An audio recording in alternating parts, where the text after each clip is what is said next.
நமச்சிவாய சிவாய நம. அனைத்து தமிழ் உள்ளங்களுக்கும் கனிவான வணக்கங்கள்.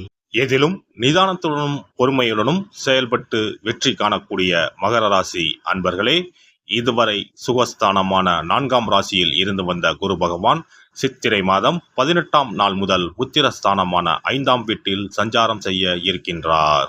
புத்திரஸ்தானத்தில் இருக்கின்ற குரு பகவான் தான் நின்ற ராசியில் இருந்து 5ஆம் பார்வையாக கன்னி ராசியான பாக்கியஸ்தானத்தையும், 7ஆம் பார்வையாக விருச்சிக ராசியான லாபஸ்தானத்தையும், 9ஆம் பார்வையாக மகர ராசியான ராசி ஸ்தானத்தையும் பார்வையிட இருக்கின்றார். குரு பகவான் 5ஆம் பார்வையாக பாக்கியஸ்தானத்தை பார்ப்பதால் வழக்கு சார்ந்த விஷயங்களில் தெளிவான முடிவு கிடைக்கும்.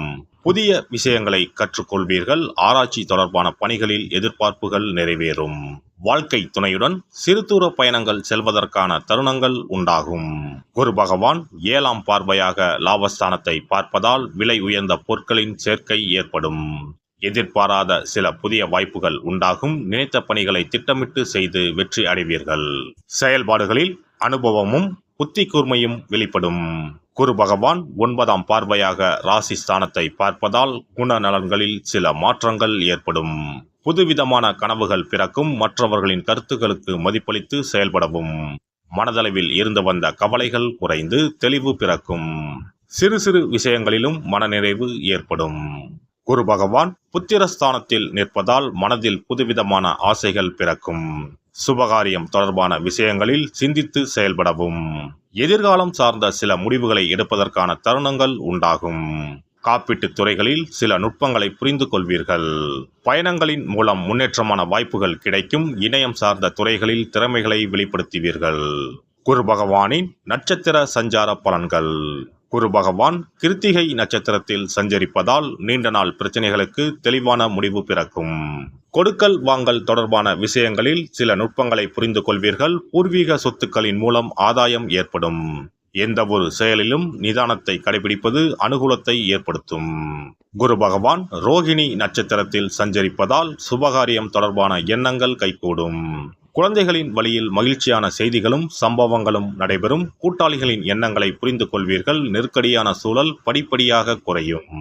குரு பகவான் மிருகசிரீச நட்சத்திரத்தில் சஞ்சரிப்பதால் திறமைக்கு உண்டான மதிப்பு கிடைக்கும். கடன் பிரச்சனைகள் குறையும். பயணங்களின் மூலம் ஆதாயம் ஏற்படும். பொன் பொருள் சேர்க்கை தொடர்பான எண்ணங்களும் அதற்கான சூழல்களும் உண்டாகும். குரு பகவானின் வக்ரகால சஞ்சாரத்தின் போது ஜாமீன் விஷயங்களை தவிர்ப்பது நல்லது. கணவன் மனைவிக்கிடையே அனுசரித்து நடந்து கொள்ளவும். ஆடம்பரமான விரயங்களால் நெருக்கடிகள் ஏற்படும். பேச்சுக்களில் நிதானத்தை கடைபிடிப்பது நல்லது. பெண்களை பொறுத்தவரை மனதில் நினைத்த செயல்களை செய்து முடிப்பீர்கள். தோற்ற பொலிவில் மாற்றம் உண்டாகும். புதுவிதமான ஆடைகளை வாங்கி மகிழ்வீர்கள். வரவுகளின் மூலம் சேமிப்புகள் அதிகரிக்கும். தந்தை வழியில் ஒத்துழைப்பு கிடைக்கும். அலுவலகத்தில் உயர் அதிகாரிகள் சாதகமாக செயல்படுவார்கள். எதிர்பார்த்த சில சலுகைகள் கிடைக்கும். மாணவர்களுக்கு சிந்தனைகளில் தெளிவு ஏற்படும். விளையாட்டுப் போட்டிகளில் திறமைகளை வெளிப்படுத்துவீர்கள். முயற்சிக்கான அங்கீகாரமும் மதிப்பும் கிடைக்கும். முதுநிலை கல்வியில் எதிர்பார்த்த தருணங்கள் அமையும். உத்தியோகஸ்தர்கள் பணி நிமித்தமான சில விஷயங்களில் ரகசியம் காப்பது நல்லது. திறமைக்கு உண்டான மதிப்பு தாமதமாக கிடைக்கும். மற்றவர்கள் செய்யும் செயல்களால் உங்கள் மீதான பொறுப்புகள் அதிகரிக்கும். வழக்கு சார்ந்த விஷயங்களுக்கு பொறுமையை கையாளுவது நல்ல முடிவினை அளிக்கும். வியாபாரிகள் வியாபாரத்தில் அபிவிருத்திக்கான சூழல் உண்டாகும். வெளியூர் மற்றும் வெளிநாட்டு தொடர்புகளின் மூலம் ஆதாயம் அடைவீர்கள். உறவினர்களின் வழியில் ஒத்துழைப்புகள் கிடைக்கும். அரசு அதிகாரிகளிடம் சூழ்நிலை அறிந்து செயல்படுவது நல்லது. கலைத்துறையில் இருப்பவர்களுக்கு நினைத்ததை முடிப்பதற்கான வாய்ப்பு உண்டாகும். திறமைக்குண்டான மதிப்பும் அங்கீகாரமும் கிடைக்கும். மனதளவில் புத்துணர்ச்சியும் புதிய விஷயங்கள் சார்ந்த தேடல்களும் அதிகரிக்கும். சக கலைஞர்களின் ஒத்துழைப்பு கிடைக்கும். அரசியல்வாதிகள் வாக்குறுதிகள் அளிக்கும் போது சூழ்நிலை அறிந்து செயல்படவும். உடன் இருப்பவர்கள் பற்றிய புரிதல்கள் ஏற்படும். உடல் ஆரோக்கியம் தொடர்பான பிரச்சனைகள் குறையும். நடைபெற இருக்கின்ற இந்த குரு பயிற்சியால் பணிபுரியும் இடத்திலும் குடும்பத்திலும் மதிப்பும் மரியாதையும் உயர்வதற்கான வாய்ப்புகள் உண்டாகும். புதுமையான சில விஷயங்களில் விழிப்புணர்வுடன் இருப்பது தேவையற்ற விரயத்தை தவிர்க்கும். செவ்வாய்க்கிழமை தோறும் விநாயகருக்கு தேங்காய் எண்ணெயில் தீபம் ஏற்றி வழிபாடு செய்து வர சிந்தனைகளில் தெளிவும் சுபிட்சமும் ஏற்படும். இனி குரு பகவானின் அருளை பெறுவதற்கு வியாழக்கிழமையில் எப்படி விரதம் இருக்க வேண்டும் என்பதனை பற்றி காண்போம். குரு பகவானின் அருள் இருந்தால்தான் வாழ்வில் மங்கள காரியங்கள் தடையின்றி நடந்து கொண்டே இருக்கும். இவரின் அருளை பரிபூர்ணமாக பெற வேண்டும் என்றால் அவருக்குரிய வியாழக்கிழமையில் விரதம் இருந்தாலே போதும். குரு பகவானுக்குரிய விரதத்தை கடைபிடிக்க நினைப்பவர்கள் சுக்கிலபட்சம் எனப்படும் வளர்பிறையில் வரும் வியாழக்கிழமைகளில் இந்த விரதத்தை இருக்கலாம். ஒரு வருடத்தில் தொடர்ந்து 16 வளர்பிறை வியாழக்கிழமைகள் வரும். இந்த நாட்களில் விரதம் இருந்தால் எண்ணற்ற பலன்கள் கிடைக்கும். 3 ஆண்டு காலம் இந்த விரதத்தை கடைபிடித்தால் குரு பகவானின் பூரண அருள் வாழ்நாள் முழுவதும் கிடைக்கும். வியாழக்கிழமை விரதம் இருக்கும் முறை. வியாழக்கிழமை அன்று அதிகாலையில் எழுந்து குளித்து மஞ்சள் நிற ஆடை அணிந்து உறுதியாக விரதம் இருக்க வேண்டும். அருகில் உள்ள கோவிலின் நவகிரக சன்னதிக்கு சென்று குரு பகவானுக்கு சந்தனம், மஞ்சள் போன்றவற்றை கொண்டு அபிஷேகம் செய்ய வேண்டும். பிறகு குங்குமப்பூ கலந்த பசும்பாலை கொண்டு குரு பகவானுக்கு அபிஷேகம் செய்து வழிபட வேண்டும். மஞ்சள் நிற பூக்கள் சாற்றி மஞ்சள் நிற இனிப்புகளை நைவேத்தியம் செய்து வழிபட வேண்டும். மாலை நேரத்தில் மஞ்சள் நிற இனிப்புகள், ஆடைகள் போன்றவற்றை வறுமை நிலையில் இருப்பவர்களுக்கு தானமளிப்பது நல்லது. இரவில் உப்பு சேர்க்காத உணவை சமைத்து சாப்பிட்டு வியாழக்கிழமை விரதத்தை நிறைவு செய்யலாம். குரு பகவானை வழிபடும் முறை. குரு பகவானுக்கு தேங்காய் எண்ணெய், நல்லெண்ணெய், நெய் ஆகிய 3ஐயும் கலந்து விளக்கேற்ற வேண்டும்.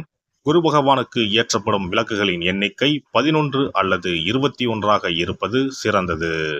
குரு பகவானுக்கு பிடித்த மலர்கள் முல்லை, மல்லிகை. ஆகையால் அவருக்கு முல்லை அல்லது மல்லிகை மாலையை அணிவித்து கொண்டை கடலையை படைத்து வழிபடுவது சிறந்தது. வியாழக்கிழமை தோறும் சிவன் கோவிலுக்கு சென்று குரு பகவானுக்கு அர்ச்சனை அல்லது கற்பூர ஆரத்தி செய்து வணங்கி வருவது நல்லது. ஆலயங்களில் நவகிரக மூர்த்திகளிடையே உள்ள குருவுக்கு வியாழன் அன்று கொண்டை கடலை மாலை சாற்றி முல்லைப்பூ, சாமந்திப்பூ மற்றும் மஞ்சள் நிற மலர்களால் அர்ச்சித்து வழிபடுவது நன்மை தரும். வியாழக்கிழமை தோறும் கொண்டைக்கடலை, சுண்டல், மஞ்சள் வாழைப்பழம், தேன், சர்க்கரை, கற்கண்டு மற்றும் இதர இனிப்பு பொருட்கள் இவற்றில் ஏதேனும் ஒன்றை நைவேத்தியமாக படைத்து வழிபட வேண்டும். குரு பகவானுக்குரிய வளர்பிறை வியாழக்கிழமை விரதத்தை முறையாக மேற்கொள்பவர்களுக்கு வாழ்வில் பல யோகங்கள் ஏற்படும். சரியான காலத்தில் திருமணம் நடக்கும். ஜாதகத்தில் குரு கிரக தோஷம் இருப்பவர்கள் இந்த விரதத்தை கடைபிடித்தால் தோஷங்கள் நீங்கும். தொழில் வியாபாரங்களில் சரியான வருமானம் இல்லாதவர்கள், குடும்ப பொருளாதார நிலை சிறப்பாக இல்லாதவர்கள் இந்த விரதத்தை மேற்கொள்வதால் குரு பகவானின் அருள் கிடைக்கப் பெற்று தொழில் வியாபாரங்களில் செல்வ வளம் பெருகும். எல்லாம் வல்ல இறையருளால் நீங்களும் உங்கள் அன்பு குடும்பமும் உடல் நலம், நீலாயுள், நிறை செல்வம், உயர் புகழ், மெய்ஞானம் ஓங்கி வாழ்க வளமுடன். இந்த வீடியோ பதிவு உங்களுக்கு பிடித்திருந்தால் லைக் பண்ணுங்க, கமெண்ட் பண்ணுங்க, ஷேர் பண்ணுங்க. மறக்காம சப்ஸ்கிரைப் பண்ணுங்க. பக்கத்துல இருக்கிற பெல் பட்டனை கிளிக் பண்ணுங்க. நன்றி, வணக்கம். ஓம் நமச்சிவாய. சிவாய நம.